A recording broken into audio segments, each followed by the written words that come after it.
guys, what is up? Welcome back to my channel. Welcome to a super casual sit down, little chatty April book wrap up. It was a really mediocre month of reads, but I figured, you know, you gotta share the good and the bad month of reading, and I did have some new like all-time favorites this month, so I wanted to sit down and still film this for you guys.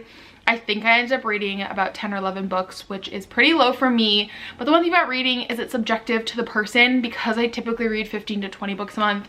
10 is kind of on the lower end, but for some people that might be a lot, and that is totally okay. Today's video is super casual. I'm literally in an oversized NASA shirt. My hair is absolutely wild, and I literally swiped on mascara and away she went. But I'm gonna also share with you guys at the end of this video my TBR for May. I thought that'd be fun, and you guys can tell me which book I should read first. So let's jump into it. I don't remember if I did all physical books and then my Kindle books, or if I did back and forth, but I guess I will start with my physical books because I think that's the easiest to get out of the way. First one I read, which I talked about in my May monthly reset, was One True Loves by Taylor Jenkins Reid. I read this on my Kindle actually originally, and then I bought it because I loved it that much that I really wanted to annotate it. I've never annotated before, but I really wanted to try because this book had some amazing quotes. And I'm gonna grab my laptop. As you guys know, I make notes on all the books I read and share them with you guys. So this was a total 5-star read for me. I absolutely loved it. No trigger warnings as far as I know, and not, I guess, tropes would be like love triangle, second chance romance kind of situation. A girl named Emma, and she marries her high school sweetheart Jesse, and then on their 1-year wedding anniversary, Jesse goes missing in a helicopter crash. And then you kind of fast forward 5 to 10 years, I don't really know the exact time, and she's actually moved on, and she gets reacquainted with her childhood or like teenage best friend Sam, and they're actually engaged. And then Jesse is found alive, so it's kind of like this love triangle of now has a husband and a fiance, but who is her one true love, and what does it even mean to love truly? A breathtaking love story about a woman unexpectedly forced to choose between the husband she has thought dead and the fiance who brought her back to life. This book crushed me. You guys know I'm not a crier at all, and this book absolutely ruined me in the best way possible. I thought it was so beautifully written. I truly think that some of her less known books are some of her most beautifully written books. Like, I did not really love Daisy Jones and the Six. I didn't like the format, and Malibu Rising was like meh to me, but this and After I Do and like all of her like less known books are just so beautifully written. You guys need to read them if you haven't. I actually don't like love triangles. That's like my least favorite trope, but in this it was just so beautifully written. The ending was absolutely amazing. There was so many beautiful quotes. Honestly, it was one of those books that I could not figure out who I wanted her to end up with. I kept going back and forth, like rooting for the husband and then the fiance, and it was just, yeah, I sobbed. The quote I liked from this was, "Don't wait until you're ready. Sometimes they come right before you're almost there." And then the other quote was, "I am who I am because I loved you once." So I highly recommend if you guys have not read this yet. Right, next was our book club book, which I picked out at Italian Summer by Rebecca Searle. She is the author that wrote In 5 Years. I kind of went into this with mediocre hopes because In 5 Years wasn't my favorite book. It was cute, but wasn't what I was expecting. I did not like this at all. I gave it 3 stars. No trigger warnings, no tropes really. It's basically a book about a girl named Katie, and her mom dies. So have this mother-daughter trip to Italy, and she goes after her mom dies by herself to kind of like find herself, and then she basically runs into her mom, but she's like 30 years younger, and it's kind of this whole like time travel, like finding yourself book, and I didn't like it, honestly. I had a really hard time connecting with the character in this, the main character Katie. She just like not shut up about how much she loves her mom, and I obviously love my mom, but it was to the point where it was like kind of weird how much she loved her mom. Like, she kept referring to her mom, not her husband, as like the love of her life, and I just kind of think she took it like a little too far. Her identity is really weirdly in like being a daughter, not like her own person, not being a spouse, not like her job. It's like being a daughter, which I found odd. She literally just treated her husband like garbage. Like, I'll say that the writing was beautiful in the sense that it really did bring me to Italy. It was really vividly portrayed, and I really appreciated that. That's that. The quote that I liked from this book, however, was, "It's possible that actions only have the weight we give them. We can decide what something means," which I really liked. So overall, I was disappointed, but I kind of went into it with like mediocre hopes because, yeah. Next was The Betrothed by Kiera Cass. This is the first book I started in the month, but it took me literally ages to finish it. This is probably like a 1 star if I could go that low. Maybe I'll round it up to 2 stars to be nice. This has trigger warnings for domestic abuse, miscarriage, racial slurs, and violence, and the trope is a like love triangle historical romance. This is basically about a girl named Hollis, and the king like declares his love for her, but then she also falls in love with a like commoner, and it's like this whole love triangle. And to be honest, it was awful, absolutely awful. I had kind of high hopes because I love anything historical romance.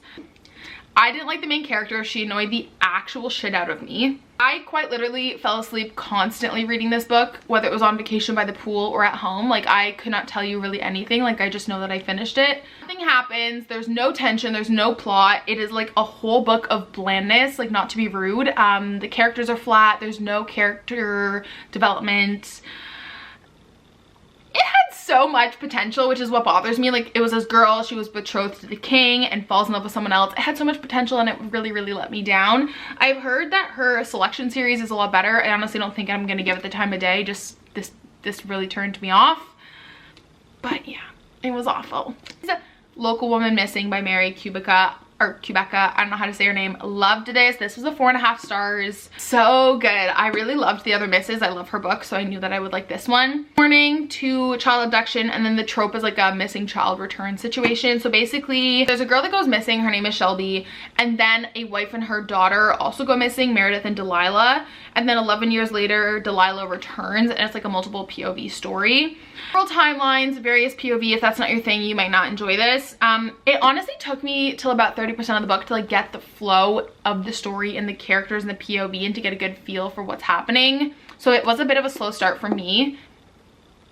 I truly felt the fear that the characters were going through. It was so chilling. It was so well done. She's such an amazing author. The only reason I took off 1/2 star and it wasn't a 5-star read is that I just thought that the ending kind of fell flat compared to the rest of the story. The ending, the reveal, the whodunit did not flow for me like the rest of the story did. I'm all for fictitious things, good suburban thriller, but this was like literally not believable at all. And if you've read this, you'll kind of understand what I mean. And if you haven't, I still think it's a really good read. The ending just really kind of got me, and I was like, this is literally not believable at all. It did not take away from the fact that this was a really, really great thriller. Okay, moving on to my Kindle reads. There was a lot of them this month, so let's do it. First was a duet series that I had been waiting for so long. Confidence of Wildflowers, 4.5 stars, the first book, amazing. Trigger warnings to sexual abuse, cancer, and death. And then tropes were grumpy sunshine, age gap, forbidden romance, employee boss, but it's like a babysitter situation. Girl named Salem, and this really grumpy, like construction-y landscaper guy, Thayer, moves next door, and he asks her to nanny his son. And then of course, you know, she's 18, he's 31, you know what happens here. It's a romance book, one of the best romance books I've read in a really long time. The only reason I gave it 4.5 stars and not 5 is because I think that the relationship could have developed a little bit more romantically. I think it was a little rushed. It was just a little too sexual for me. Not in like a, y'all know I love a spicy book, but I didn't get to see that like romantic development, that emotional development that I really like to see in these stories. The pain I endured in this book, I'm not going to give anything away, but wow. Also, there is the cheating trope in it, which I'm not a fan of, you guys know, and I tried not to discount the book because of it, but I really, really hate it. Just, you know, a really heartbreaking, raw romance book about how two people can try and get through how cruel the world is. One of the best romance books I've read in a really long time. And my favorite quote from it was, "You're sunshine, Salem, but even the sun doesn't always shine. I'm not as bright as you, but I promise when your days are dark, I'll be your light." So sweet. And then on that note, I'll talk about the second book back to back. So the second book is called The Resurrection of Wildflowers. I had really high hopes for how good the first book was, but I gave this a 3.5. We could round it up to 4 stars to be nice. No trigger warnings, tropes, same ones, like age gap, second chance, small town. Basically, this is like a 5 to 6 years later after the end of the first book, which I think is what bothered me. I have a lot of mixed emotions on this. I wish it picked up right where it left off and not 5 to 6 years later. I really feel like this was a giant epilogue. Like, this could have been a 2-chapter epilogue at the end of the first book. Authors do this, right? Like, so much hype about the first book. Let's split the book up into 2 and sell us 2 books. Like, I get it, but it didn't feel necessary. There was so much filler writing in this. Obviously there was like some happy feel good moments and a happily ever after, but I thought it was really unnecessary and it could have just been one big book, honestly. Still, I really obviously enjoyed it. I love the characters, I love the plot, I love everything, but I just felt like it was kind of an unnecessary book. It could have been an epilogue, a lot of filler. But the quotes I like from this are, maybe that's the truth of adulthood. No one wants to tell you, we're all out here winging it. So the duet overall is really great. Highly recommend. Just be forewarned, the second one is like literally just a giant epilogue, honestly. It took me a while to get through it. So we have Promises and Pomegranates by Sav R. Miller, which is the first book in the Monsters and Muse series. It was a dark contemporary romance that is supposed to be inspired by Hades and Persephone, which y'all know I eat that shit up. But I gave it a 2-star. It was no bueno. No trigger warnings. Tropes are forced marriage, mafia, age gap, and enemies to lovers. Overall review of this. Pro, the plot had some really beautiful poems. The sex was written really well. It was spicy. The con, the plot was messy. She forgave him way too quick. Also, you don't need to have sex every time you have a deep conversation with someone, like, just being honest. The main character had so much potential, but she lacked a backbone. The storyline was confusing. At the end, I felt like there was a lot that was still unexplained. It was a very loose Hades Persephone retelling. And like I said, the sex scenes were spicy, but it doesn't make up for the lack of chemistry I thought they had. And yeah, TikTok really be doing me dirty lately with the book recommendations, because this was not it for me. But the quote that I liked was, humans are made up of energy, and that energy has a certain magnetism to it that attracts both what we fear and what we desire. And that it is up to us to reflect the kind of life we want to the universe so we are able to deliver. So I really thought it was a very, very mediocre. I almost DNF'd it and I was like, Carter, you can just finish it. You can do it. I believe in you, but very meh. Okay, TikTok also doing me dirty with this one. I read The Risk by St. Abbey finally, which is the first book in the Mindfuck series. 3 stars. So meh. A lot of people love this. No. Trigger warning to sexual abuse and like murder, killing tropes. It's like a dark romance. Basically, it is a book about a female serial killer who ends up falling in love with the FBI agent trying to solve her case, which is kind of a cool plot. I didn't hate it, but I didn't love it, if that makes sense. I try and avoid books that contain sexual assault and rape, so maybe that's partially why I didn't like this book. Do appreciate, however, that the writer put the past events in italics, so it was really easy for me to skip over them, which I really, really did appreciate. The story ends on a cliffhanger. It's a multiple part series. It's one of those books that's broken down into a lot of mini books, kind of like the Wildflower duet, which I don't like, and I'm not going to be continuing the series, to be honest. Was I mindfucked from this? Absolutely not. It was enjoyable enough. Like, if I'm really bored, maybe I'll pick up the second book, but I was just bored reading it, honestly. There was like no development. I was really bored. No quotes I liked either. Party World by Abby Jimenez, and I give this 4.5 stars. I loved it. I love any Abby book. She is amazing. I actually think this was her best book yet. Trigger warning to mental abuse and domestic violence, and then the tropes are like small town second chance romance. I ate that shit up. This was such a cute book. This best book yet, like I said. This is about a workaholic ER doctor who accidentally crossed paths with like this hot, like small town does everything kind of man. Older woman, younger man, opposites attract. It had just some magic to it. It was so cute. I really enjoyed the banter, the characters, the character development. I just loved everything about this book. It had major chemistry, and yeah, like I honestly laughed out loud at a few points in this book. Like I just thought it was so but yeah, some of the quotes were super funny. Like this one was 8,000 nerves in the clit and still not as sensitive as a man not getting his way. And then she felt like the sun, like she was the reason for everything. Like I'd always been waiting for her to get closer and bring me to life. So super cute, wholesome, cutie, happily ever after read. Highly recommend.